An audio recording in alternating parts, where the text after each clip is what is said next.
Fin de anuncios publicitarios.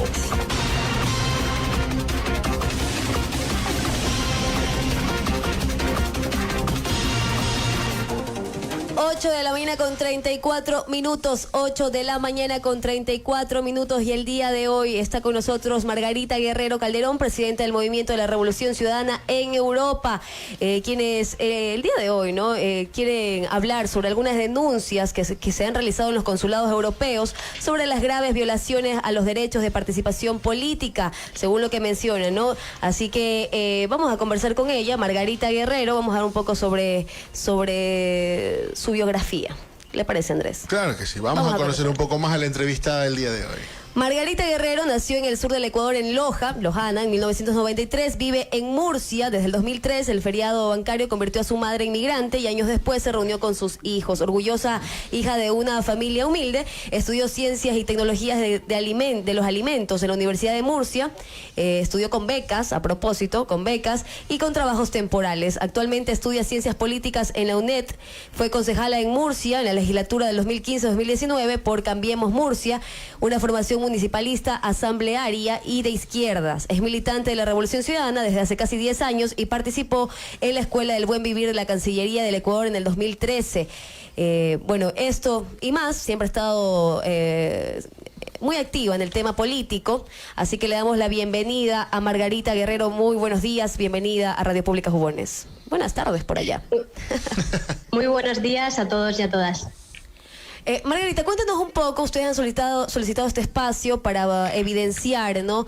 El problema de algunas denuncias que ya ustedes también han presentado en el consulado europeo sobre la vulneración al derecho de la participación política. Sí, bueno, lo que estamos promoviendo en el exterior es una campaña de denuncias a través de los consulados que se han presentado ya en España, en varias ciudades, en Madrid, en Murcia, en Barcelona, en Valencia, también en Italia.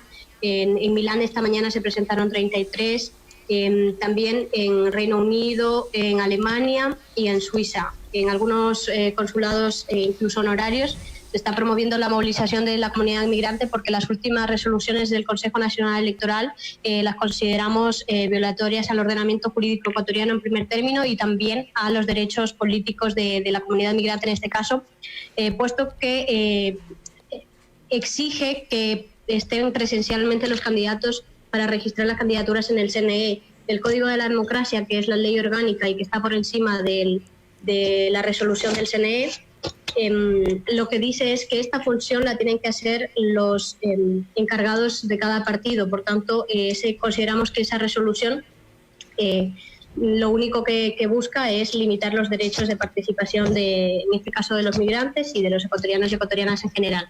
Entonces, perdón Margarita, lo que ellos solicitan es que ustedes tengan que estar acá en el Ecuador presentes para poder inscribir su candidatura. Sí, bueno, como digo, el tema es que tampoco, digamos que este documento no tendría validez al ser contrario a una norma de rango superior. En este caso la resolución sería nula, pero como en Ecuador no se respeta el Estado de Derecho, estamos haciendo un llamamiento para que la ciudadanía se movilice y denuncie estas cuestiones. Ok, entonces, ¿cuáles son las acciones? ¿Cuál ha sido la respuesta de parte de los consulados frente a estas denuncias? ¿Cuál es el siguiente paso?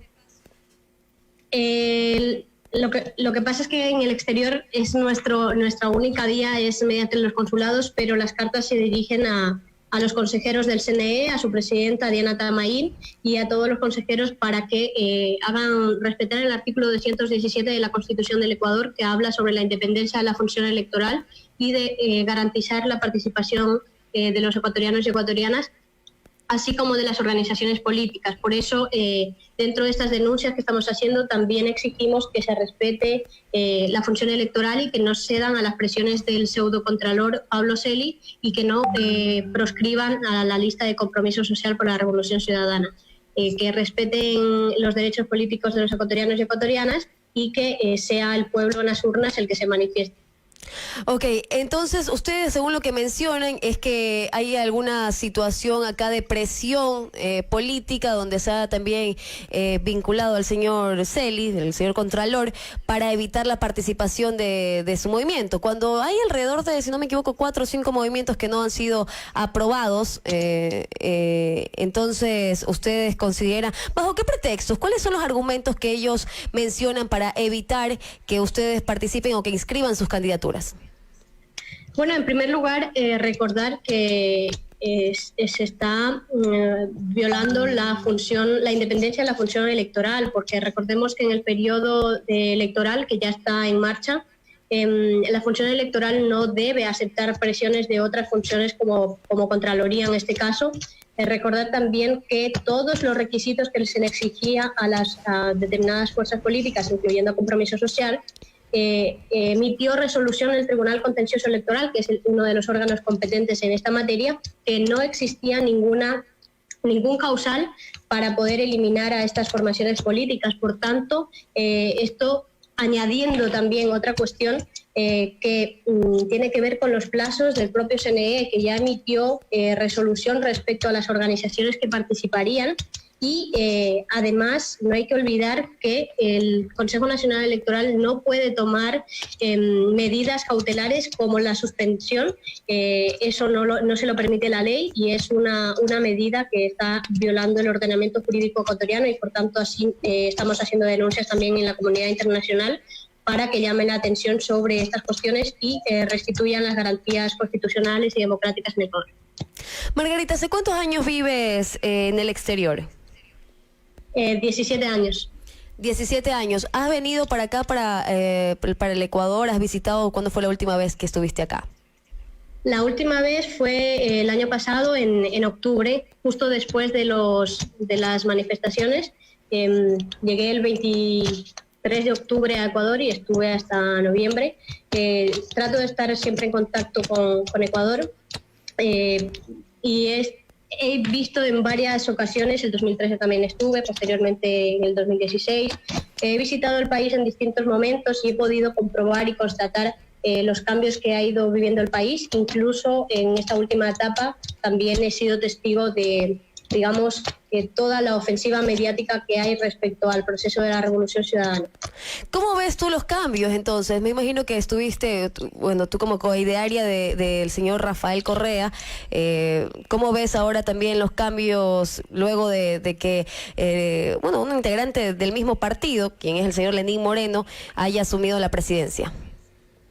¿Quién fue del mismo partido? Efectivamente, votamos por él, hicimos campaña por él. Él estaba encargado de llevar a la práctica un programa electoral que iba a profundizar los lineamientos de la Revolución Ciudadana y no cumplió con ese programa, todo lo contrario, se alejó muy rápidamente e invitó a formar parte del reparto del país que se ha constatado posteriormente a todos los sectores antagónicos al proceso de la Revolución Ciudadana, y a partir de ahí lo que hemos visto es un proceso de destrucción de los servicios públicos, una ofensiva privatizadora, un reparto como nunca se había visto en los últimos años. Ahora mismo están saliendo muchos casos de corrupción en hospitales, por ejemplo, en plena pandemia.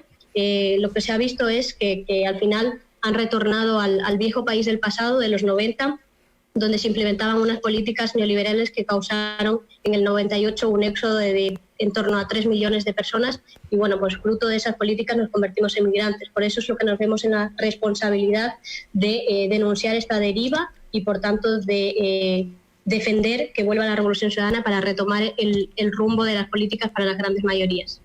Cuando se habla de retomar las políticas para las grandes mayorías, ¿cuál sería el proyecto o cuál sería el trabajo que ustedes están trabajando? Primero como migrantes, porque creo que eres una representante del sector de migrantes del Ecuador. ¿Cuál sería el proyecto que ustedes están trabajando? ¿En qué se enfocaría? Bueno, en este sentido, y como parte migrante que nos toca, hay que recordar que en el proceso de la Revolución Ciudadana, en primer término, se reconocen los derechos políticos de los migrantes y tenemos desde entonces, desde la Constitución del 2008, 2 representantes en la Asamblea Nacional. Esto nos ha permitido, entre otras cuestiones, tener, digamos, que las demandas se puedan canalizar vía la Asamblea Nacional. Adicionalmente, hay que recordar que se pudo desarrollar toda una serie de políticas públicas que fueron pioneras en el mundo, como la asesoría para cuestiones relacionadas con el derecho a la vivienda cuando se produjo en España la crisis hipotecaria. Y estas, entre otras medidas, se tomó en marcha y, como digo, fueron pioneras. Con el gobierno de Lenín Moreno todo eso se ha desmantelado. La calidad de los servicios a los migrantes en el exterior ha disminuido y entre las prioridades programáticas obviamente está recuperar esa prestación de servicios para los migrantes. Como claros ejemplos hemos visto con mucha tristeza cómo en este proceso de la pandemia se ha dejado a familias en extrema vulnerabilidad sin articular redes de apoyo. Entonces creemos que hay un margen de mejora muy grande. Igualmente los becarios, por ejemplo, del Cenecit se encuentran abandonados a su suerte sin recibir las cuantías de las becas. Entonces consideramos que hay que desplegar toda una serie de políticas públicas para la comunidad migrante, apoyo a las asociaciones culturales, deportivas, etcétera, etcétera, y hay toda una línea de trabajo para poder desarrollar el territorio, también atendiendo a las circunstancias de cada país, porque no son los mismos problemas de los migrantes en España que en Italia o que en Alemania o Reino Unido. 8 de la mañana con 45 minutos, estamos conversando con Margarita Guerrero, es presidenta del Movimiento de la Revolución Ciudadana de Europa, quien estaba conversando acerca de las violaciones al derecho de participación política. Bueno, vamos a leer algunos comentarios. Por acá dice Emilio Ramón Rodríguez, sería bueno que la señorita Guerrero, dice, venga a vivir a Ecuador para que palpe la realidad que ella no ha vivido. Dice, saludos también a Oliver Fabián Acuña, saludos compañera Margarita. Vivi Guevara dice, los migrantes desde Europa denunciamos al CNE y al gobierno de Moreno en Ecuador que respeten nuestros derechos ciudadanos de participación política. Además, las resoluciones del CNE están fuera de los tiempos del calendario electoral. Asimismo, denunciamos la suspensión del movimiento Compromiso Social de la Revolución Ciudadana 5, ¿no? Es ilegal y atenta contra la democracia del país. Son algunos de los comentarios que nos dejan acá en su intervención. Margarita, usted como joven, ¿qué espera del futuro del país? ¿Cómo usted proyecta y piensa también regresar acá al Ecuador para poder trabajar por el bienestar de la ciudadanía? Sí, mire, en ese sentido yo creo que cuando se habla de las políticas de retorno es muy importante no descuidar que no solo se requieren unos planes específicos, sino que hay que trabajar por mejorar las condiciones generales. En este caso usted ha hecho mención a una cuestión que es muy importante y es la generación de empleo. En este momento el país atraviesa una superposición de crisis. En primer término, una crisis sanitaria con una dimensión humanitaria muy importante. Después también una crisis económica, porque recordemos que la crisis que estamos afrontando en este momento ya dobla la que vivimos en el 98 y provocó el éxodo migratorio. Una crisis también social y política. Así que esta superposición de crisis lo que hace es llevar al país a un escenario muy complicado y muy delicado. Por eso insistimos en la necesidad de retomar el rumbo para, en primer término, defender la democracia, recuperar la institucionalidad del país, porque ha sido manoseada absolutamente todas las instituciones, e implementar una agenda de políticas públicas para las mayorías sociales. Eso implica la reversión de los recortes de los últimos tiempos en sanidad, en educación, y desplegar un escudo social, una serie de políticas como por ejemplo la misma ONU estaba haciendo recomendaciones respecto a emitir un ingreso mínimo vital, por ejemplo, u otras cuestiones que consideramos que son fundamentales para que pueda la gente afrontar en condiciones de dignidad la crisis tan complicada que estamos viviendo. Eso como medidas de choque, pero obviamente hay que pensar en no las próximas elecciones únicamente, sino en las próximas generaciones, y eso implica apostar fuerte al cambio de matriz productiva y desarrollar medidas que vayan a devolver, por ejemplo, esas 4 megauniversidades que se plantearon con el objetivo de cambiar nuestra matriz en el sentido de no ser tan dependientes de las materias primas, de la exportación de estos productos, y más bien cambiar la matriz para poder avanzar hacia una sociedad del conocimiento, de las tecnologías, de otro tipo de bienes.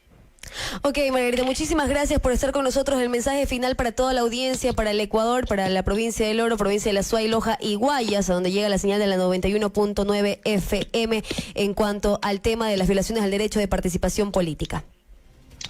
Bueno, pues finalmente un mensaje de ánimo, de esperanza, a pesar de las circunstancias y de las dificultades que estamos viviendo. Tenemos la seguridad que la Revolución Ciudadana va a encontrar los cauces para participar en las próximas elecciones y que será el pueblo ecuatoriano el que sancione en las urnas todo lo que está ocurriendo en estos tiempos, y que tengan la certeza que más temprano que tarde volverá el proyecto de la Revolución Ciudadana y volverá al país de los derechos para todos y para todas. En este sentido, decir que la noche es más oscura